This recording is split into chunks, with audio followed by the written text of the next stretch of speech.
Ok, ¿ven la pantalla? Sí, doctor. Listo. Entonces vamos a hablar de colelitiasis y colecistitis, ¿no? La colelitiasis es la presencia de cálculos en la vesícula y la colecistitis es la inflamación de la vesícula que producen estos cálculos, ¿no? En la mayoría de veces.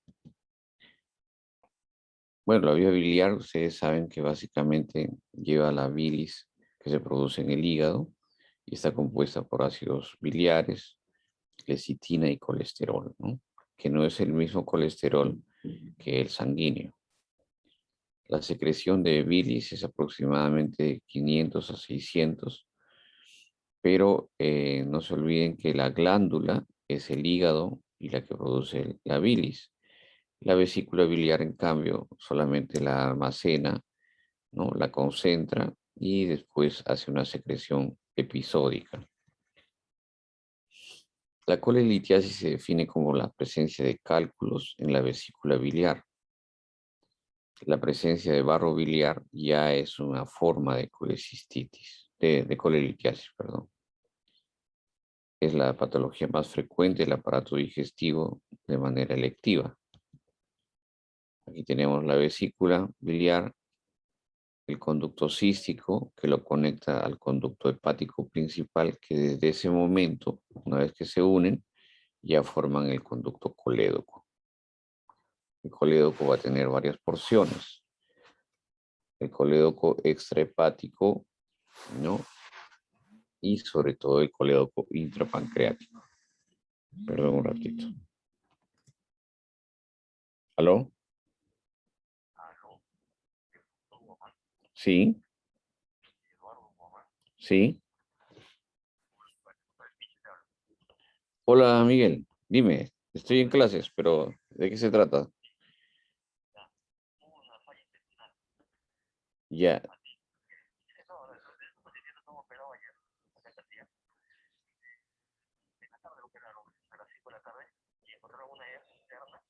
Ujú.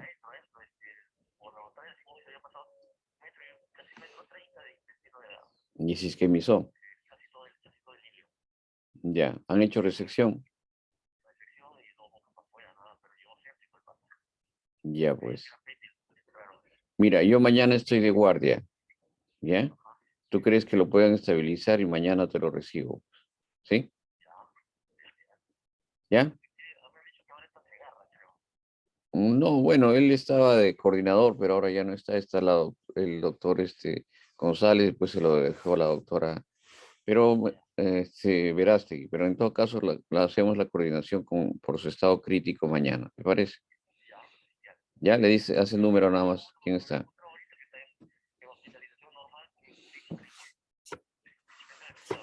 Claro. ¿Ya? Listo. Ahí conversamos. Ya, gracias. Chao, chao.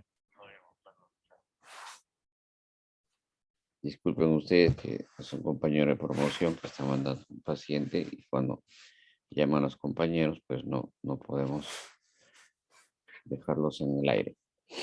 Bueno, entonces, y después hay colédoco intrapancreático, ¿no?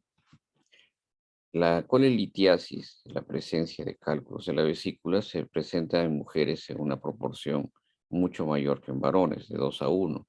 La edad más frecuente es de 20 a 55 y es la primera causa de consultas de urgencias, no de emergencias, ¿no? Siempre hay un factor genético de por medio. La litiasis está compuesta por tres formas de cálculos, ¿no? O sea, perdón, de contenido, colesterol, pigmentaria y marrón. Lo más frecuente es el colesterol. La pigmentaria generalmente se presenta cuando hay enfermedades hemáticas. Factores de riesgo. Aquí hay que tomarle detalle a lo siguiente, porque eso es importante que ustedes pregunten en los pacientes para tener una idea en una anamnesis ya de qué es lo que está pasando. La edad mayor de 40 años, que son mujeres, el embarazo, anticonceptivos orales, y la presencia de uso de fibratos y ceftriaxona, ¿no? La ceftriaxona, ¿por qué? Es un antibiótico que tiene eliminación biliar, como ustedes saben. La obesidad también está como un factor de riesgo. Otras causas, ahora es bastante frecuente la pérdida rápida de peso, ¿no? Por cirugía bariátrica o por dietas, ¿no? Entonces, ¿qué es lo que sucede? Es que la absorción de sales biliares, una descompensación de ese triángulo que diluye los cálculos, ¿no? Esa falta de absorción de sales biliares finalmente hace que el colesterol se precipite y forme cálculos, ¿no? La nutrición parenteral, la diabetes, también la cirrosis hepática, enfermedades del Lilium y otras enfermedades del Crohn y dislipidemias, ¿no? Las dos primeras, las enfermedades del Lilium y del Crohn, la malabsorción está relacionada con lo que les acabo de mencionar sobre las sales biliares y otras enfermedades. Bueno, los efectos principalmente forman los cálculos por sobresaturación del colesterol, ¿no? Y generalmente ahí hay un problema de motilidad también, van sumando factores, hay bacterias y finalmente se forman pues los cálculos, ¿no? Estos son los factores de riesgo que ya se los he mencionado. Y el cuadro clínico. ¿Cómo viene el cuadro clínico? ¿Están viendo la pantalla? ¿Sí, no? Sí, doctor. Sí se ve. Eh, ya, porque decía aquí que ahora puede compartir la pantalla, pero ya estoy compartiendo, pero ya. El cuadro clínico es importante que vengan el dolor, es un dolor tipo cólico, ya que se presenta generalmente en hipocondrio derecho o se inicia en epigastrio que se va hacia la espalda, ¿no? Se irradia por el lado derecho y puede llegar incluso hacia la zona escapular.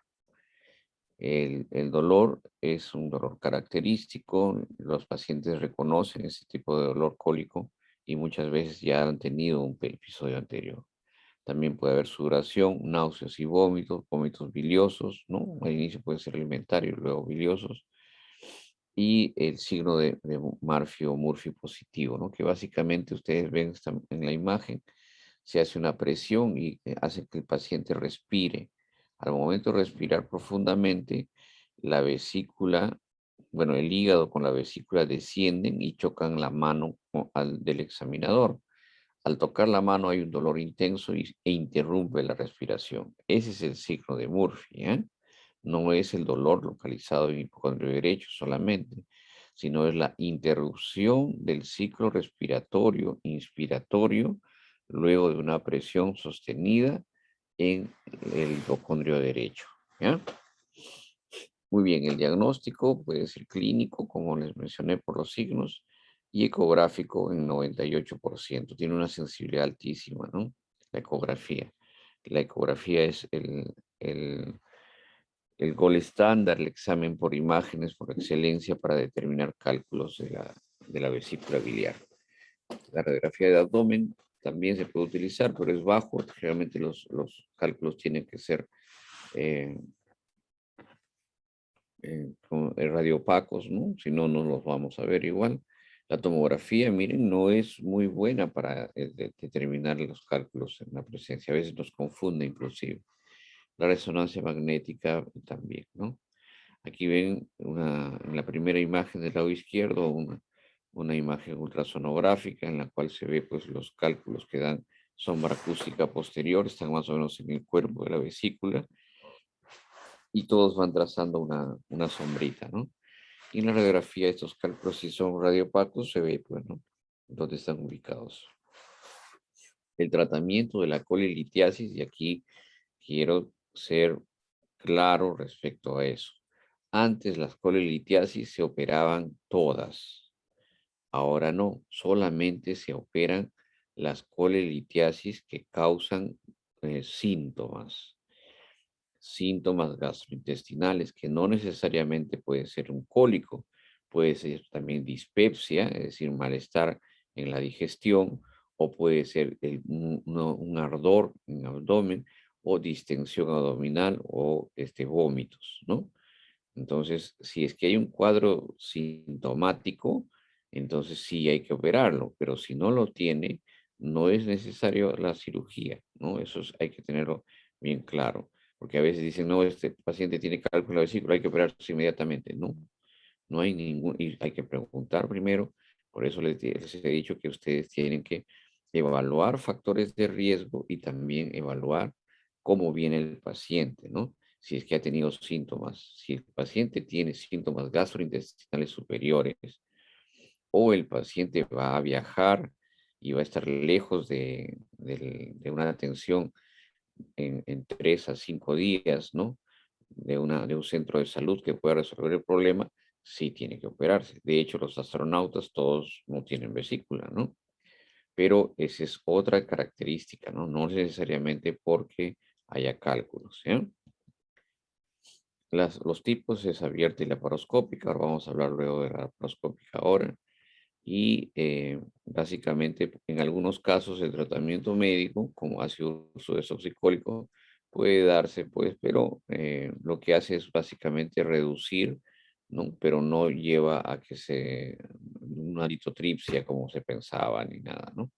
Básicamente. En las dos formas que ya las vamos a ver en detalle de la laparoscopía. Y luego vamos a hablar de la colecistitis aguda. ¿Hasta ahí tienen alguna pregunta sobre coledocolitiasis? ¿No? Bien, entonces vamos a hablar un poco de colecistitis aguda. Los cálculos en la vesícula pueden causar dos patologías. Cuando se manifiestan con inflamación episódica, se llama colecistitis crónica, ¿no? Si es debida a cálculos, colecistitis crónica calculosa. Y cuando se presenta de manera aguda, es decir, en un periodo de 72 horas, ¿no? Con dolor intenso, con criterios que vamos a ver ahora, entonces es una inflamación aguda y se llama colecistitis aguda.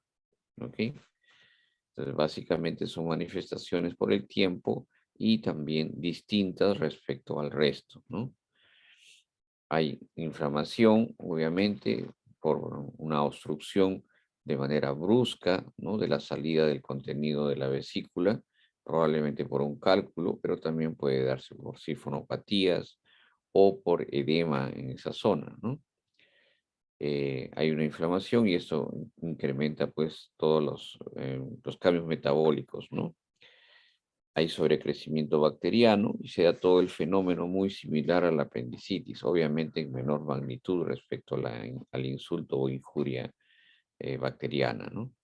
El cuadro clínico se caracteriza por dolor, el dolor sí es aquí característico, ¿no? Un dolor intenso, hipocondrio derecho. Al momento de palpar uno se nota resistencia, ¿no? No solamente voluntaria, sino también involuntaria, ¿no? No la depresión, fiebre, eso es importante, ¿no? Fiebre, escalofríos. A ver, ya está bien. El signo de Murphy, signo de rebote como resistencia en esa zona. Y hay una triada que se conoce en el cuadro de colecistitis aguda, ¿no? Que es inicio brusco, menos 72 horas de evolución, fiebre y leucocitosis mayor de 10.000, ¿no? De 10.000 a 15.000. Esos valores hay que tenerlos muy en cuenta porque después vamos a ver que hay una clasificación en base al consenso de Tokio que tuvo 2 revisiones y de acuerdo a eso se califica pues la colecistitis, ¿no? La colecistitis puede ser de 3 grados, ¿no?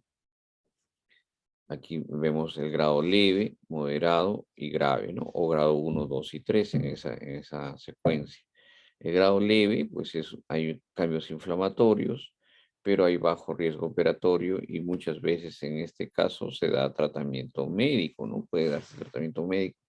Al menos eso es lo que recomienda la Asociación eh, de Cirujanos Americanos, ¿no? Si es moderado ya, entonces ustedes van a encontrar una leucocitosis, pero mayor de 18.000, una masa palpable, el tiempo de duración 72 horas y hay inflamación local que puede determinarse con ecografía, ¿no?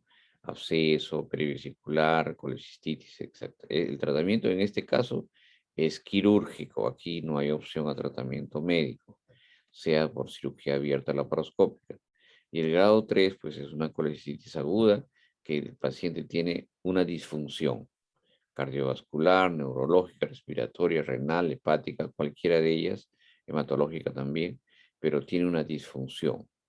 Entonces, en estos casos hay que valorar ¿no? Riesgo-beneficio respecto a la intervención quirúrgica. Muchas veces lo que se puede hacer, y eso es lo que es recomendado según el consenso de Tokio, si el paciente tiene ya varias disfunciones, ¿no? Entonces no hay que, la cirugía va a ser contraproducente. Entonces lo que se recomienda es un drenaje percutáneo, una colecistostomía percutánea, ¿ya? Bueno, en el laboratorio generalmente puede haber elevación de las bilirrubinas solamente por colecistitis, no necesariamente por coledocolitiasis.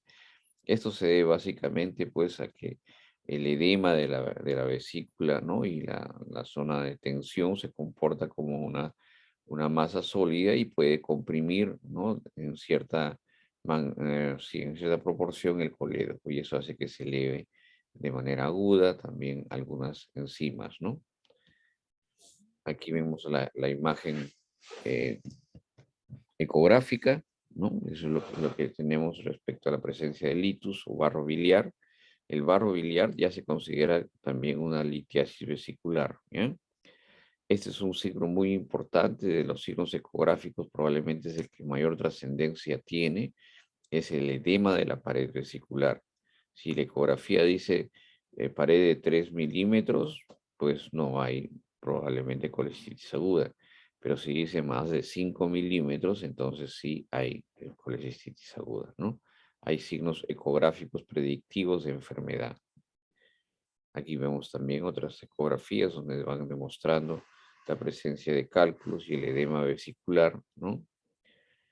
Y pues lo que hay que también, ¿no? Es la leucocitosis, la elevación de la proteína C reactiva.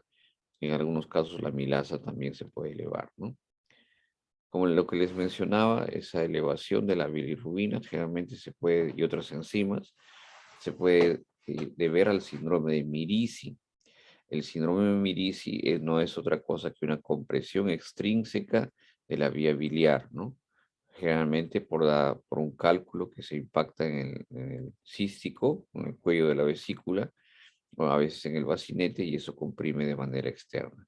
Se soluciona básicamente con una cirugía, se hace la colecistectomía y nada más, ¿no? No hay más que hacer porque ya se obstruye. En algunos casos, el Mirici puede ser grado 1, el que les acabo de comentar, el grado 2, 3 y 4, ¿no? El grado 2 y 3 ya es con establecimiento de una fístula colecisto-coledociana, ¿no? Hay una comunicación ya que se va dando por la presencia del cálculo que se va a ir quedar todo incrustado en esa zona y finalmente va a establecer una fístula. El grado 2 y 3 obviamente puede hacerse con cirugía también y extraer el cálculo y hacer el cierre, ¿no?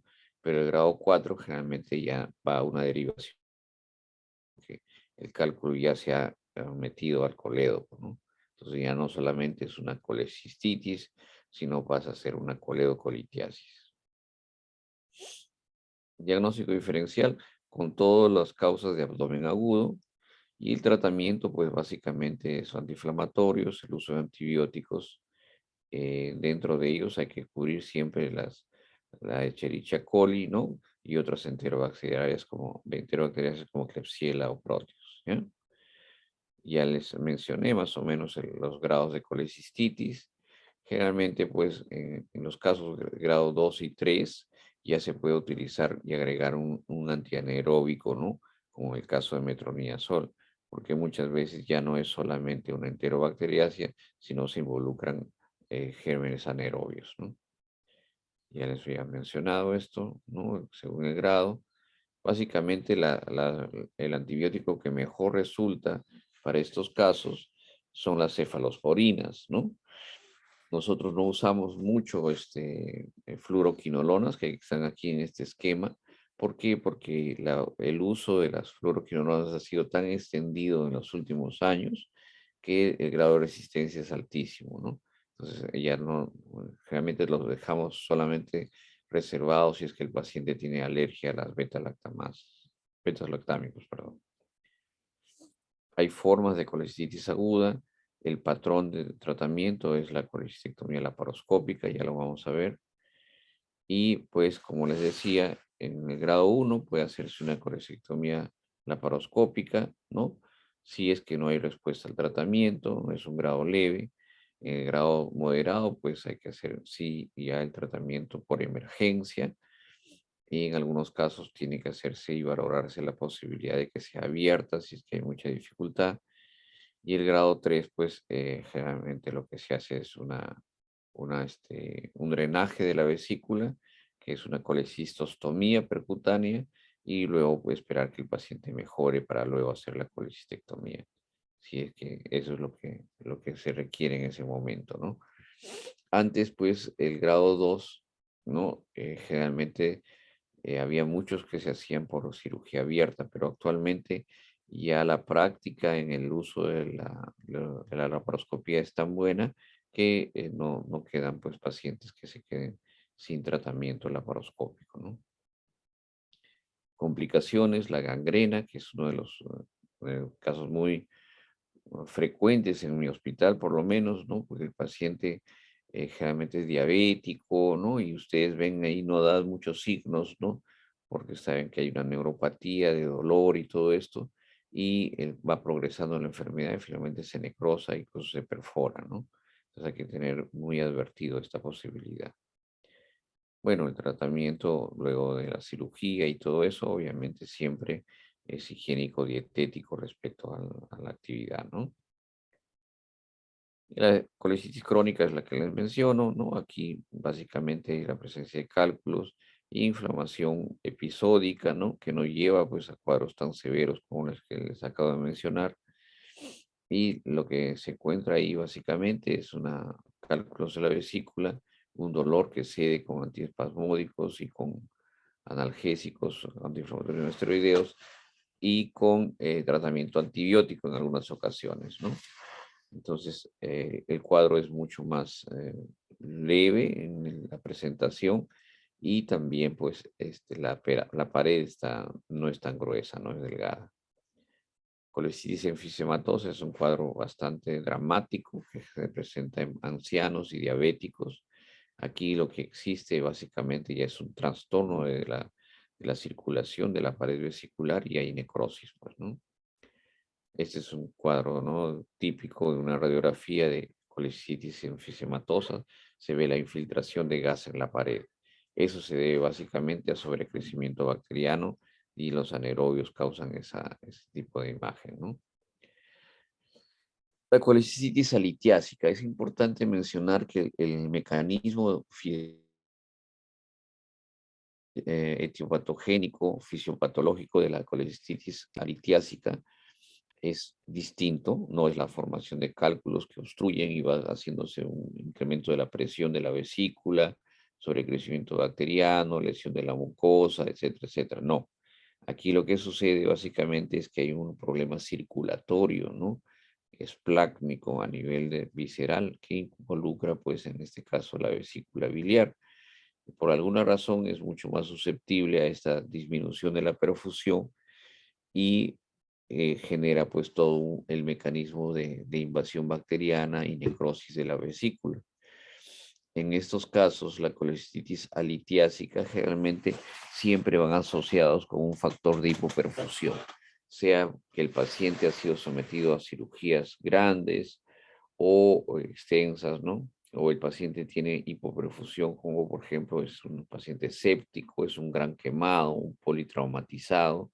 Entonces todo eso lleva pues a disminución de la circulación esplácnica y puede generar un cuadro de colecistitis alitiásica. Bien, muchachos, entonces seguimos. Ustedes dirán, ¿ya tienen preparado su desayuno? Doctor, Sí, una pregunta. sí. Este barrio que podemos ver en la ecografía, ¿esto se Ajá. refiere al colesterol que está acumulado con sales? ¿Cómo? No entendí muy bien a qué se refiere este barrio.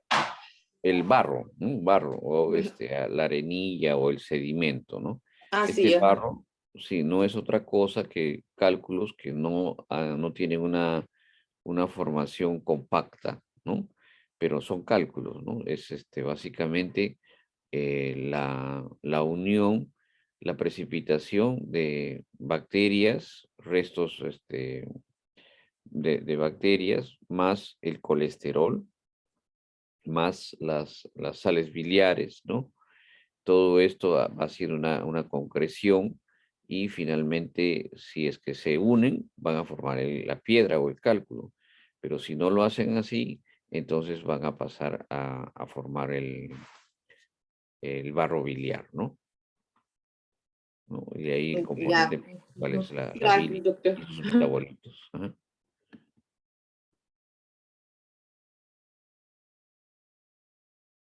Bien, muchachos, otra pregunta, ¿no? Vamos a hablar un poquito de colecistitis aguda. Creo que no lo hablamos en emergencia. De manera rápida y nos tomamos un descanso y después hablamos de las vías biliares, ¿ya? A ver, compartir pantalla. Colecistitis aguda. El no problema, pero la gran duda es de cómo abordamos la colecistitis aguda. Muy bien. La colecistitis aguda, como les decía, el mecanismo básicamente es por obstrucción del conducto. Entonces, ustedes ven ahí un cálculo que está en la zona del cuello, ¿no? El bacinete y el cuello de la vesícula y genera pues obstrucción.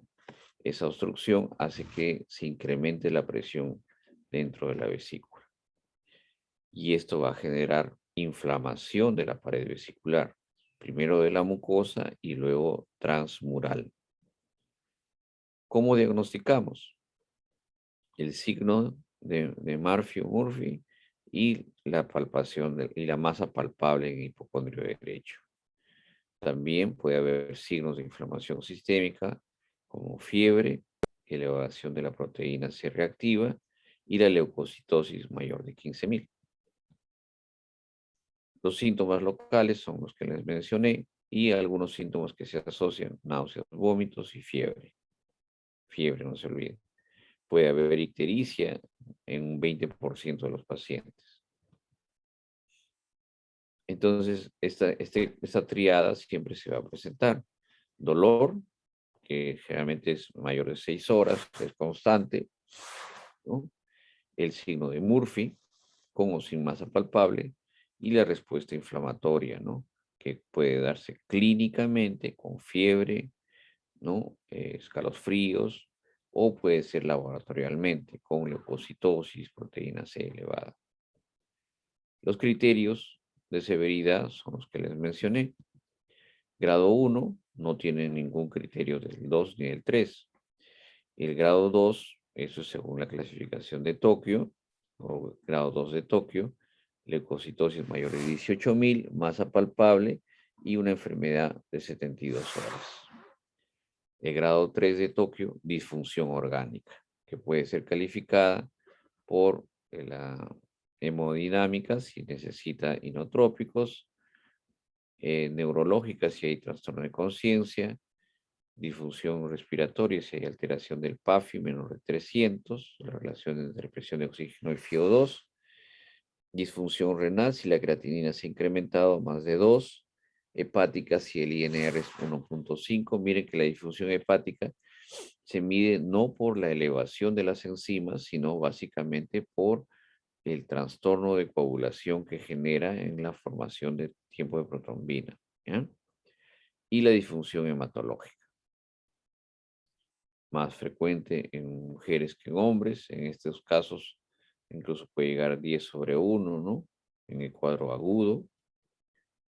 La patogénesis es la que les he indicado, incremento de la presión, ¿no? Hay las prostaglandinas inflamatorias que intervienen ahí, la I2, ¿no? Secretoria. Hay una invasión de los gérmenes y finalmente pues hacen esto transmural y finalmente ulceración de las mucosas, ¿no? Y también de la pared que puede llevar a perforarse. Puede ser edematosa, necrótica, supurativa, enfisematosa y crónica, ¿no? La calocitis alitiásica, como les mencioné, miren la serie de factores que están relacionados, desde una deshidratación hasta una trombosis de arteria cística, ¿no? Todos son factores relacionados con la circulación esplácnica a nivel de la vesícula. Deshidratación, shock, sepsis, transfusión masiva también y comorbilidades, ¿no? Siempre hay un elemento de oclusión microvascular o de factor de hipercoagulabilidad. La sepsis tiene ambos, ¿no? La transfusión masiva tiene el de trastornos de la coagulación. Diagnóstico diferencial con todo el resto de causas de abdomen agudo. En laboratorio siempre la leucocitosis, ¿no? Mayor de 18.000 con desviación izquierda y la advertencia de incremento de bilirrubina y también alteraciones de algunas enzimas hepáticas, ¿no? El diagnóstico se hace básicamente por la ecografía. Hay signos que nos indican que hay un problema de distensión cuando la vesícula es mayor de 10 centímetros en alguno de sus ejes, generalmente pues obviamente el eje longitudinal 10 por 6, mayor de ese tamaño, el grosor mayor de 5 milímetros, algunos dicen 6 milímetros, cálculos en su interior, fluido perivesicular y el Murphy ecográfico, ¿no? Es decir, le hacen con el transductor, se percibe pues el dolor que causa al momento de colocarlo en el hipocondrio derecho, ¿no? Ahí tenemos las imágenes, ¿no? Que ya les había mostrado más o menos. En la última imagen se ve un cálculo grande, ¿no? Con la sombra acústica posterior, ¿no? La primera imagen se ve, cambia la que dice A, una pared delgada, ¿no? Esta escanografía gamagráfica, ¿no? No hacemos mucho, pero es la mejor forma de diagnosticar la presencia de patología vesicular, ¿no? Generalmente esto lo hacen mucho los americanos, porque los americanos no operan los pacientes que tienen solamente clínica, tienen que tener una imagen que les demuestre que hay cálculos. ¿Por qué? ¿Por qué se cuidan mucho de esto? Porque finalmente, si operan un paciente que no tiene cálculos, muchos seguros no reconocen esto, ¿no? Dicen, no, por si no había patología. Entonces tienen que demostrar que hay patología de por medio, ¿no? Entonces por eso utilizan mucho escanografía gamagráfica. Nosotros no, nosotros operamos y tratamos los síntomas, ¿no? Y felizmente todavía no hay muchos juicios al respecto. Si nosotros sacamos una vesícula porque está con síntomas, ¿no? Y no hay cálculos, pues solamente hay alteraciones de mucosa, pues no está bien nuestro tratamiento, ¿no? No va a ser cuestionado. Bueno, aquí vamos a discutir, bueno, no discutir, sino afianzar tres conceptos, ¿no? En qué momento operar el paciente, porque ha habido muchas, e incluso hasta ahora hay hospitales en los cuales el tratamiento que se le da es antibiótico por 7 a 10 días, ¿no? Y entre comillas se enfrían el cuadro y luego se opera. El otro tratamiento es solamente dar antibióticos y no hacer cirugía. Y finalmente la colecistectomía percutánea, que está reservado generalmente para el Tokio 3, ¿no? El grado más severo, pero en algunos casos, pues, ya no, como no se va a operar, lo hacen un poco antes, ¿no? No por severidad, sino porque bajo riesgo-beneficio el paciente puede tener alguna limitación para el tratamiento quirúrgico, ¿ya? Entonces, la colecistectomía, pues, la colecitis aguda, que los criterios ya conocen, ¿no? Temprana, definamos como tal, debe ser dentro de 48 a 72 horas y tardía entre 6 a 12 semanas. Esto es el estudio de PAPI, ¿no? Que está ahí referido, es yo creo que el más amplio y él demuestra, pues, básicamente el tiempo, ¿no? Los resultados el momento de hacer la colecistectomía es pues básicamente la estancia se reduce obviamente y también vamos a ver la morbilidad, ¿no? La cirugía temprana, sea abierta laparoscópica, no incrementa el riesgo de morbilidad en caso comparado con una cirugía tardía. Y la cirugía temprana debe ser el abordaje de elección en colecistitis aguda, ¿no? Esta es la principal conclusión, ¿no? De este estudio que se hizo en el 2004, es un metaanálisis, un estudio muy importante Y pues con esto ya quedó definido más o menos. Y actualmente incluso el ingreso a sala de operaciones de una colestitis aguda antes de las 72 horas es un parámetro de evaluación de la calidad del servicio. ¿Qué quiere decir? Que si tú, siendo un servicio de cirugía de emergencia, no lo operas dentro de las 72 horas, entonces ya estás teniendo un problema de capacidad de respuesta de tu servicio, ¿no? A ese, ya ha sido un parámetro tan válido que ahora no solamente mide eso, sino se puede utilizar como, como un filtro de auditoría, ese es el término que se utiliza, ¿no? Bueno, después vienen otras definiciones, ¿no? Temprana. Esto de temprana 7 días, no es ya el término, ¿no? Aquí están los estudios que realizaron, ¿no? Pero aquí decía temprana entre 7 días y tardía más de 7 días, ¿no? Ya no es el parámetro ahora. Igual, pero el hacer temprana, pese a que está entre los 7 días, reducía la estancia hospitalaria, ¿no? Y aquí tenemos otro estudio de Brooks, ¿no? Donde menciona cuáles los parámetros y factores de riesgo, ¿no? En algunos casos, pues, si tiene un ASA mayor de 4, shock séptico, edad mayor de 65, entonces sí podría considerarse el diferir la cirugía, ¿no? La colecistectomía inmediata siempre es preferible, ¿no? Y también se pueden aplicar en pacientes de alto riesgo. Antes se decía, bueno, este paciente de repente, mejor lo operamos después, le damos tratamiento médico, ¿no? Porque está muy delicado. No, realmente dentro de las 72 horas que si nosotros hacemos el tratamiento correcto, pues el paciente debe ir mejor. No solamente va a tener menos estancia hospitalaria, sino debe mejorar su pronóstico. Entonces debe hacerse lo más pronto posible, idealmente dentro de las 72 horas, y la cirugía pues temprana reduce pues la estancia hospitalaria y no incrementa el riesgo de complicaciones, porque eso era una de las cosas que siempre decían, ¿no? Porque en mejores condiciones se opera, ¿no? Realmente ese retardo va en contra del tratamiento, ¿ya? Conclusiones finales, colecistectomía temprana, ¿ya? En todo tipo de población. Y preferiblemente la laparoscópica, ¿no? Como les decía, antes había, generalmente si el paciente estaba muy grave, muy delicado o con una colicitis aguda, en fin, lo que se hacía es hacerla abierta, ¿no? Pero ahora ya ah, la curva de aprendizaje, ¿no? En la paroscopía es tan buena que los residentes operan mucho mejor la paroscópica que abierta. Entonces, obviamente, ya no hay mayor restricción respecto a su uso, ¿no? La única restricción podría ser la disponibilidad del equipo, ¿no? En sala de operaciones. Bueno, estos son los criterios que también se da en cuanto a antibióticos, ¿no? En quiénes darle. Y como les mencionaba, lo que se recomienda es una cefalosporina y también una combinación entre fluoroquinolonas y metronidazol. Estas son las recomendaciones del tratamiento antibiótico.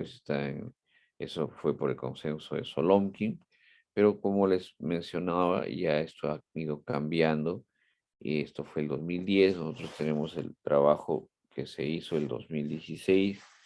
Se los pasé, no sé si alguien lo habrá ya leído. Y ahí se demostró pues que no debíamos utilizar fluoroquinolonas, ¿no?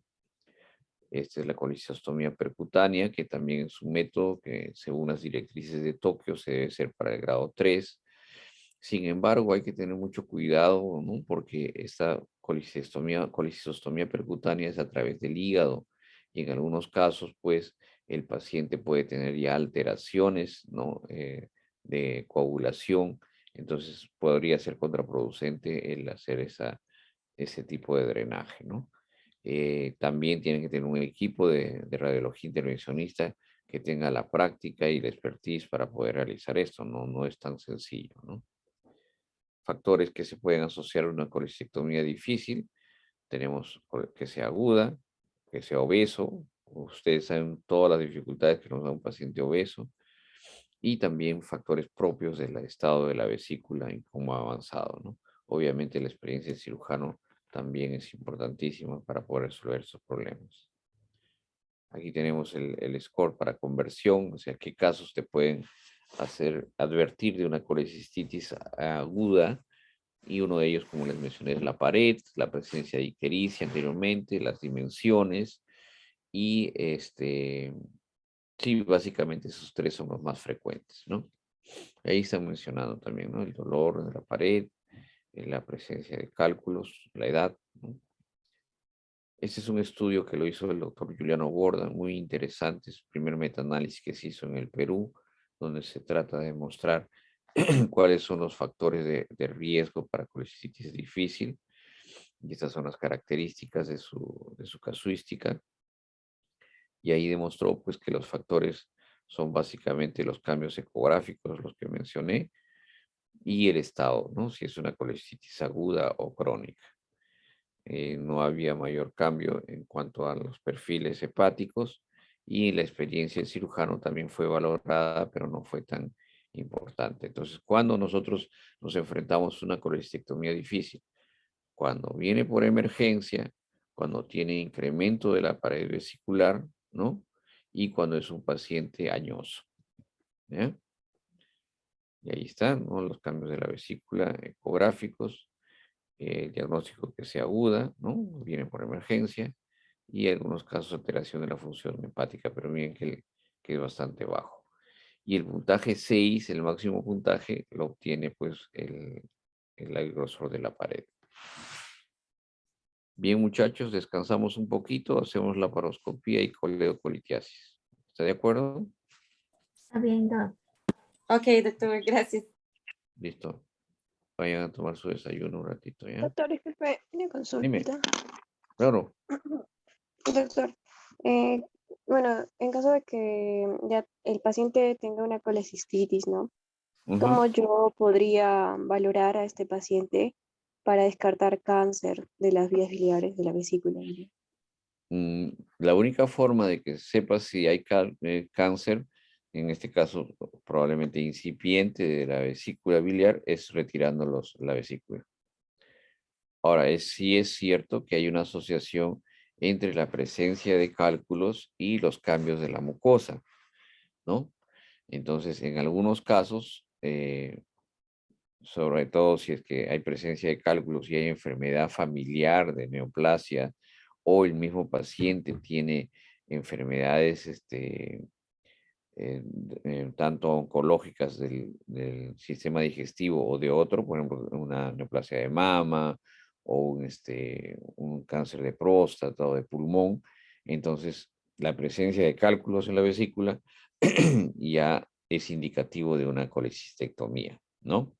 Porque si bien la asociación podríamos decir que es espuria, porque de 3 pacientes, de 3 personas, una de ellas va a tener cálculos en la vesícula, porque la presencia de cálculos en la vesícula no es una enfermedad biliar, no es una enfermedad hepática, es una enfermedad metabólica.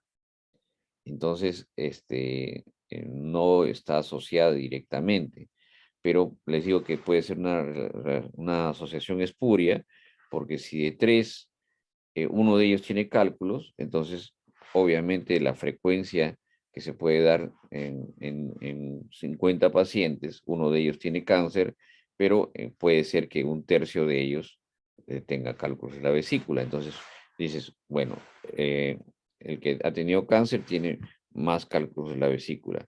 No es exactamente cierto, pero sí el cáncer de la vesícula biliar está relacionado con una inflamación crónica de la mucosa de la vesícula. Entonces, en conclusión, si tenemos un paciente que tiene cáncer familiar, ¿no? Dentro de su primera generación, ¿no?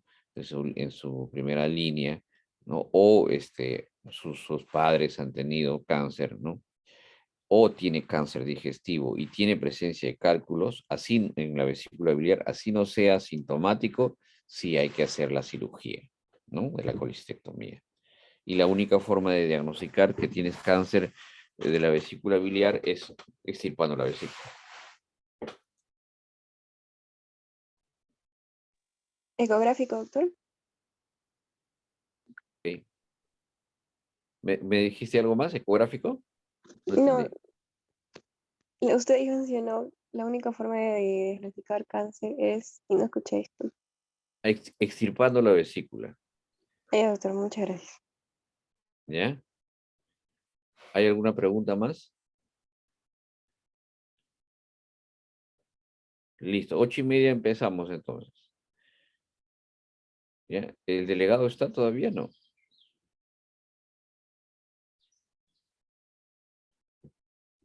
Sí, doctor, aquí estoy. Ah, Keila. Así es, doctor. ¿Y el otro delegado? Ahorita no se encuentra, Ah, Arnold. ya. Ya están desertando. Muy bien. Ya pues. Entonces nos encontramos en un ratito, ¿ya?